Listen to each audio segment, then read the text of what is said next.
Hello everyone. I was asked to create a quick video on how I am creating the mask. I worked with a doctor to figure out how to make the most comfortable, practical mask.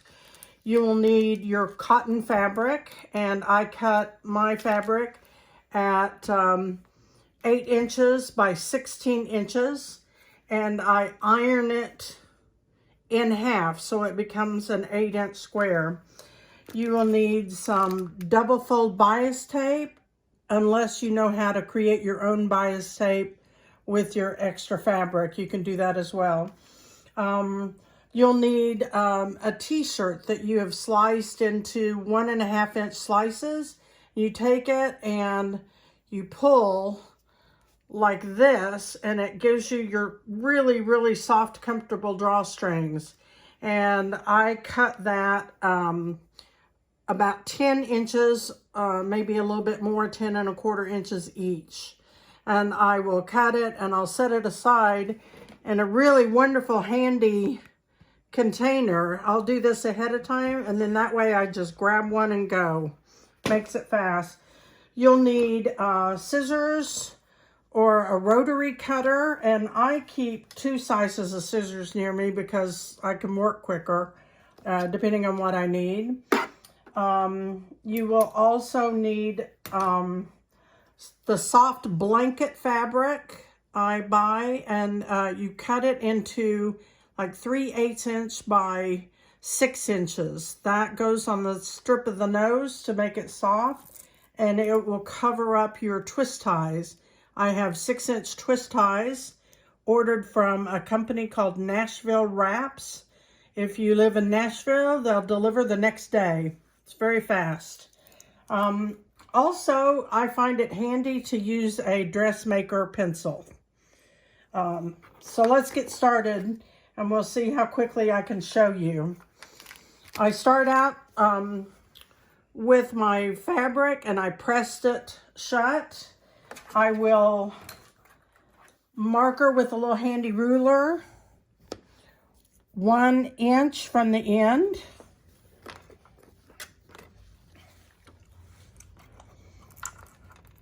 And I have gotten used to doing this, so I can sew on my plush at the same time as my as my twist tie. So I put it down there, I set my machine to a zigzag, and I will zigzag the tip, back, front, and front again.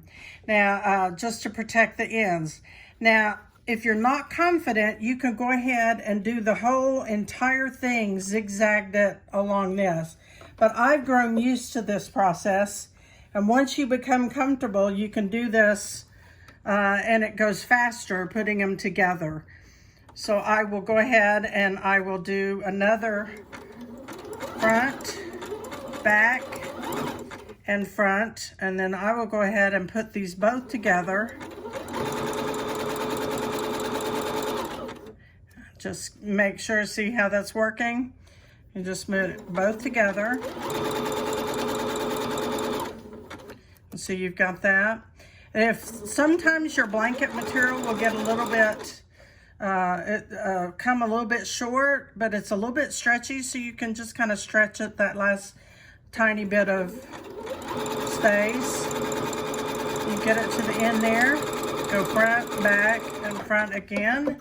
And then you've got your deal. Now, if you're really creating a lot of masks, I will go ahead and set the next one up, and I just make a whole string of them and cut them out at the end. But I'm doing a single demonstration for you. All right, so I've got that done. Then you serge these ends. I do a zigzag stitch. I always do my stitches, set it to straight. I always do a stitch to make sure that the stitches don't unravel. I'll go up and down to make sure the stitches are strong. I'll set it to zigzag, and I will zigzag both short ends. The 8-inch side. go back and front again.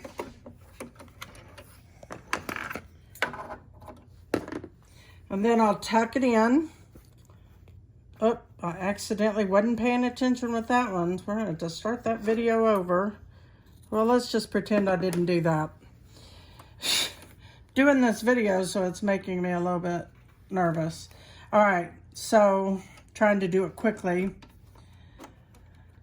So you're doing a hem on this side.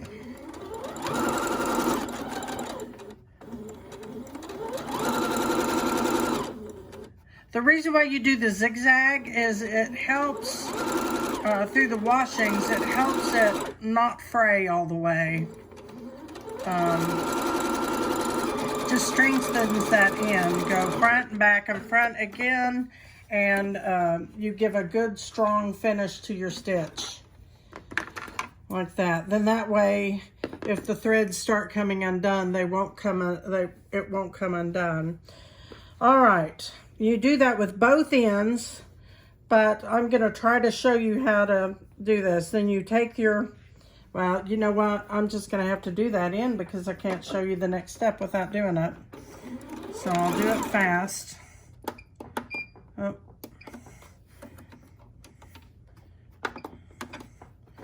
I'll do both the ends, the 8-inch sides.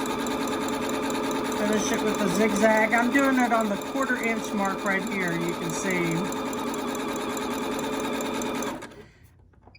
Then I'm strengthening the end so that it doesn't unravel. And then I'm doing the hem.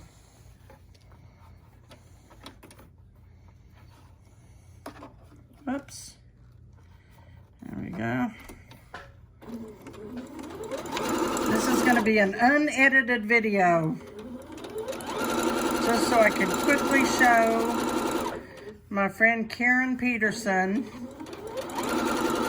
how I'm doing this, and she can share with her friends who are being a blessing to other healthcare workers. All right, so now that I've got both the hems done, cutting off the loose threads, keep a trash can handy next to your feet. And see what I've got? I've got the nose strip here, and then I've got the hem at the bottom. I will take that hem at the bottom. I'm removing the loose threads. I'll take that hem at the bottom, even it out, and I will fold it like we did a fan. You fold it up with the nose bridge facing you. Fold it up, and then you fold it a little bit again like that. And then you fold it, and you fold it 3 times. Like that. I'll put it in the machine. I don't have to pin it, but if you feel more comfortable pinning it, then please do. Go front, back. Front again, and then I'm going to do back stitch to strengthen that. And then what I like to do so it won't fray is I move it over just a tiny bit, turn it to the zigzag, and I will go backwards on the edge of that, and that just keeps the fabric from fraying. And of course I do a front stitch and a back stitch at the end so that my threads don't come undone. And I do that on both sides. I'll do that on both sides. I'll do it on this side. But to speed up the video, I'm going to go ahead and show you what you do on each end. You take your bias tape, let it overlap about a 1/2 inch or a little bit like that, and you try to trim it. And then at this point, I like to add my t-shirt fabric. So I'm going to grab, I keep a little stack of the 10-inch ties that I'm ready to use. And let me tuck it in there. And you have to kind of tuck your bias tape in a little bit like that. See how I did that? And then I'm going to fold it over. And I don't use pins because I've been doing this enough, but if you feel more comfortable using pins, please do. And then once you get the hang of it, you might not need to use pins. I stick it in the machine. I'm using black thread. Okay, go straight stitch, front, back, and then, well, I've got that anchored with my stitches. Let me get that out of the way for a second. I'll fold this in, and then I pull that little drawstring through there so it's out of the way and I don't stitch through it.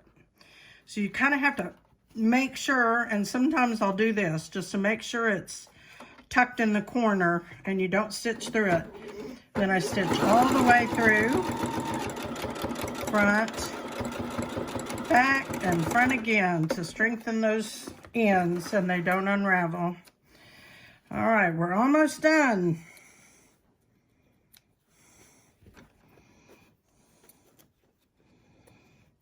Almost done. All right, so where you have your nose bridge, this is your bottom.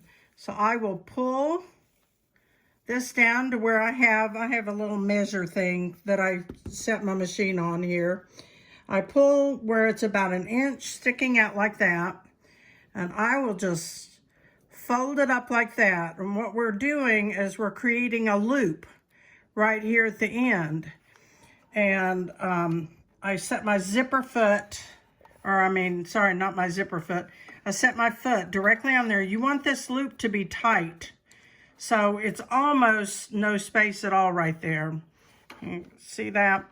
All right, and so I put it directly down on there, set it to be a zigzag, and I'll go front a few stitches, and back a few stitches, and front a few stitches again. And that gives a good strong anchor to your drawstring and your loop. And I'll trim those threads off later. So you take this little empty stream, and I've got this wonderful little tool, but you can use anything else you have, like a little safety pin if you need to.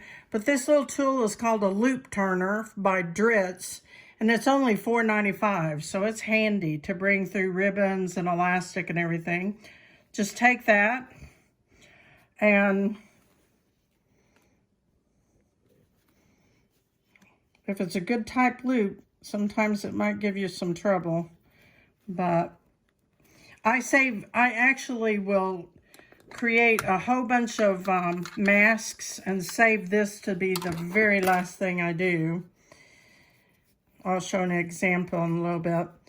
So, and you do that, and once you've done both sides, you tie that knot. I'm a little bit shaky because I'm doing it on video.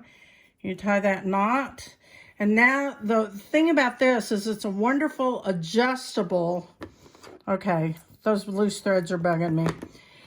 It's a wonderful adjustable ear thing because not everybody's face is the same size. And so, now if you have a specific pattern, one thing I forgot to tell you is make sure you know which side you want to be front. Like if I had thought about this, I would have made sure the birds were going up and down on the front, but I was not thinking that way. All right, let me reach over here real quick. And this shows you what I'm talking about. I will make all my masks like this, and after I finish them all, then I will come back and I will draw that loop through and tie the end and stuff. But I will make a pile of them like that because it makes it go quicker. But now you can see how easy it is to do this pattern and how quickly.